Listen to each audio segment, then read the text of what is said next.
So I'm going to whip that was a big nut. I'm going to whip the wheels off the MX-5 and you can start seeing quite how bad everything is. I've got to change tyres anyway, so get them off now.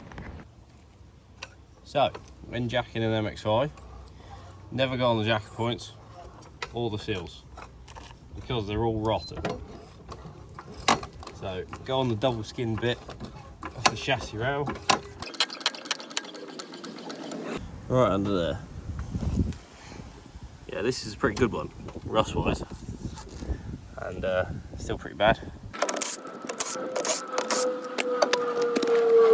So when I was doing the MX-5 Cup, you had to run these Avon ZV7s. Now for the first couple of years I did it, you could just buy road tyres and get them shaved. But for the last year I was doing it, and up until now I believe, you have to get the special tyres with the FIA stamp. They come pre-shaved. Well, they come out the mould slightly with, with less tread than a standard road tyre, and also a different compound. They were very hard. I did not get on well with these at all. Now you probably noticed car's absolutely covered in dents. Oh, that's where the indicator used to be there, to be fair. As you can see the tyre mark on the gold there. More tyre marks. More tyre marks. This is from where the battery came loose. Smashed the Greer quarter in. Got a bit of rust coming through here. Bit of rust coming through here. But considering it was sat literally in a field with just a tarpaulin over it for a long time, 2 years, looks pretty good. So we've got this big dent here, and obviously the paint's all gone. I'm not worried about the paint, but I'd like to straighten that dent out a little bit, so the scrutineers are a bit more happy. So I'm going to try and use the handle of the brake bar here, get it in behind, see if I can pop some of that out. If in doubt, give it a clout. See what I can get it in there.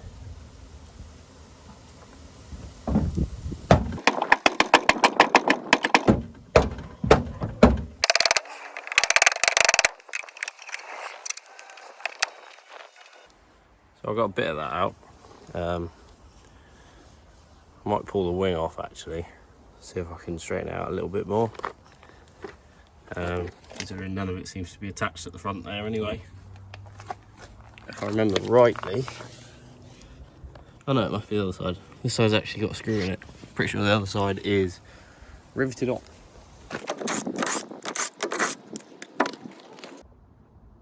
So the back is much the same as the front.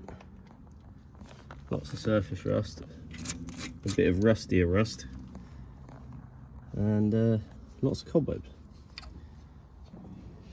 So it's in the regs for the MX-5 Cup that you have to run braided brake lines, but the funny thing is they don't fit. So no matter what angle you put the banjo at, they sit too far out and rub on the tyres. As you can see there, that's why it's got a cable tie around that, just to keep it away from it. So for the Birkett, you can essentially run any tyre you want, providing it's E-marked. So the E-mark basically means that it's a road legal tyre. Now my dad got given this set of 4 Toyo Proxy R888s for free. The guy said they were worn out. Now, I don't know about you, but don't look very worn out to me, especially for a semi-slick. So considering there were 3 and the tyres that are on it are awful, that's what's going on. Throw them bad boys in the old touring. Lovely jubbly. This is new car.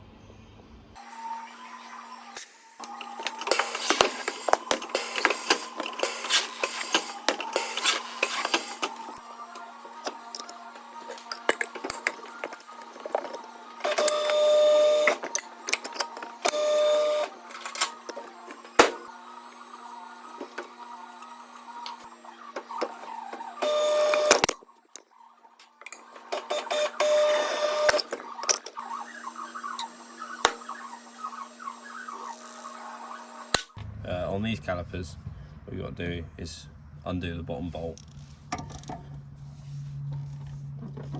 It's mega tight.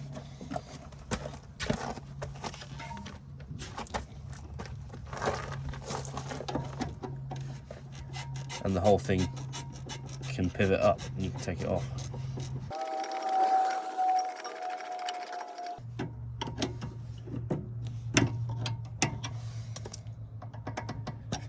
Pop. I could do with some lubing. Like so.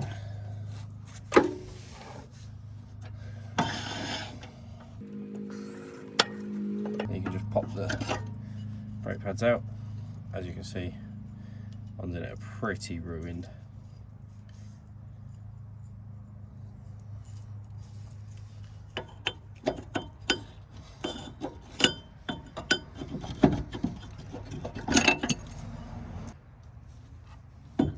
I'll just hook the caliper back over.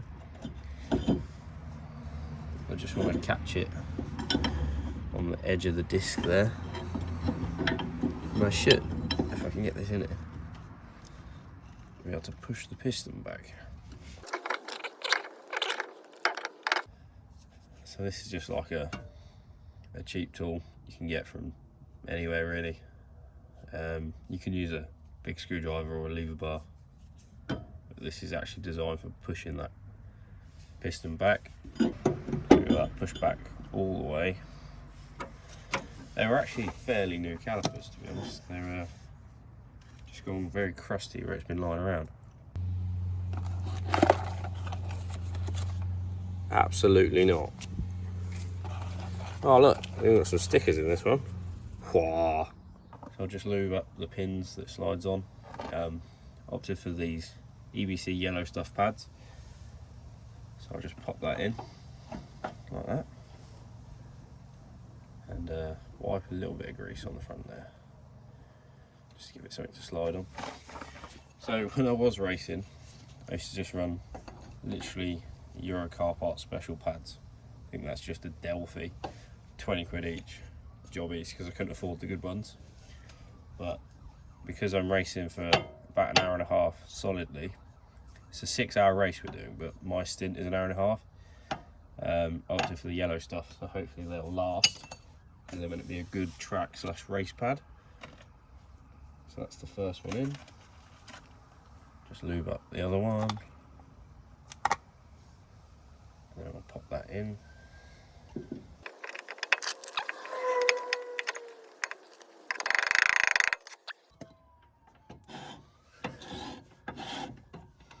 think that's in.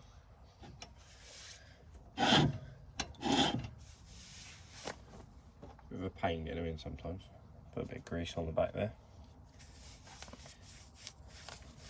Get it all over my leg as always.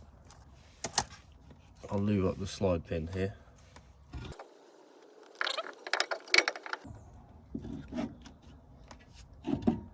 Like so. Hook the rubber back over. Lube up the other slide pin.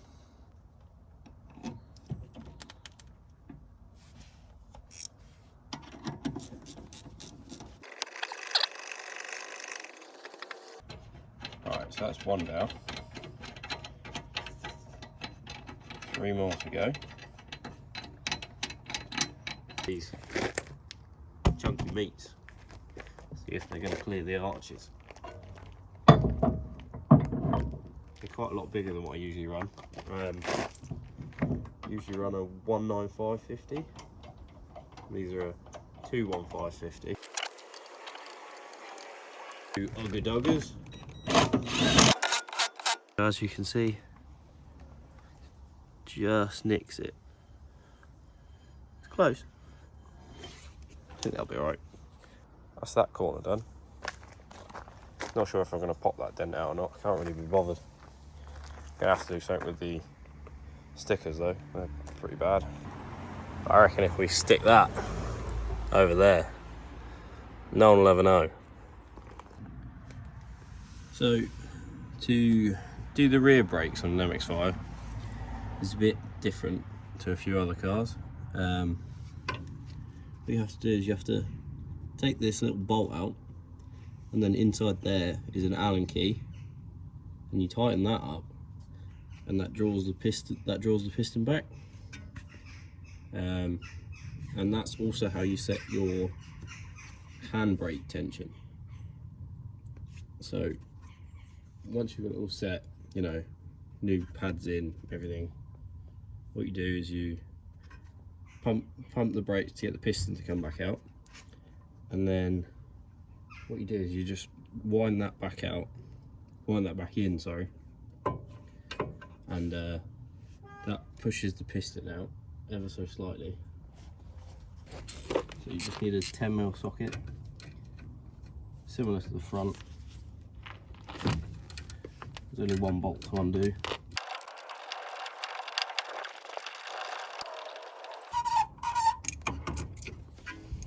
So it's just got that pivot bolt. It just slides off the top one. There's not even a bolt on the top one. It's just blanked off. It's got another Allen in there. So you'll see as I wind it out with the gun here, you see the piston gets drawn back. You just want to bring that all the way back. As you can see, no need for a caliper winding tool or anything like that. I'll just hook these pads out if I can. Need something to smack that with.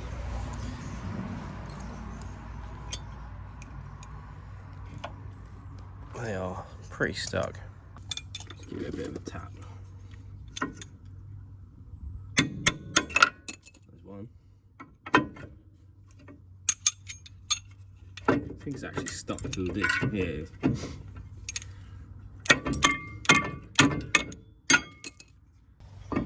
That's actually left half the pad behind on that one, so I'll need to scrape that off. So I just used the soft pad on the grinder to get the worst of that off.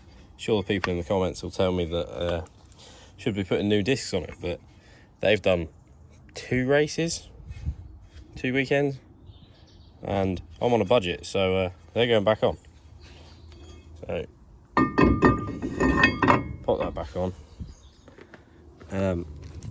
What I am going to do is do up a couple of nuts to stop it moving so much when I put the pads on. It tends to do that a lot. It's annoying. So I need to hook these little clips back in. They fell off. They'll undoubtedly fall off while I'm trying to put it all together. Go get the pads. So, same as the front, just put a little bit of grease on where it slides, just to give it a nice bit of lubrication.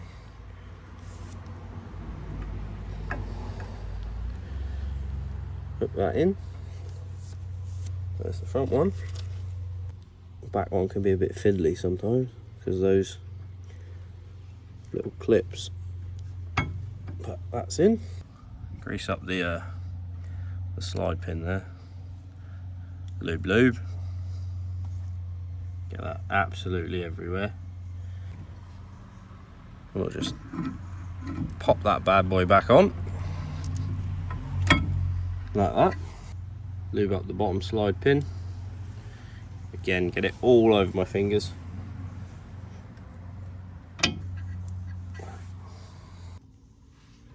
Tighten that bad boy back up. There's supposed to be a little rubber dust cover goes on there, but I lose those kind of things almost every time. What we do now is we try and find the hex. There it is. We wind that in. In theory, that should start setting our handbrake. So what I tend to do is bring it down so it just starts to grab the disc. So it's just starting to grab the disc. Don't go any more than that because it tends to rub quite a lot and drag and your brakes get hot. So that's the front and rear brakes done. Pop the wheels back on and we'll see what the clearance is like. Better not forget the spigot ring. Wheelie bomb! There's my cat, my assistant. Oh, he's buggered off. Left me to do the job all by myself. You'll notice that any good race car is essentially held together with hope streams and cable ties.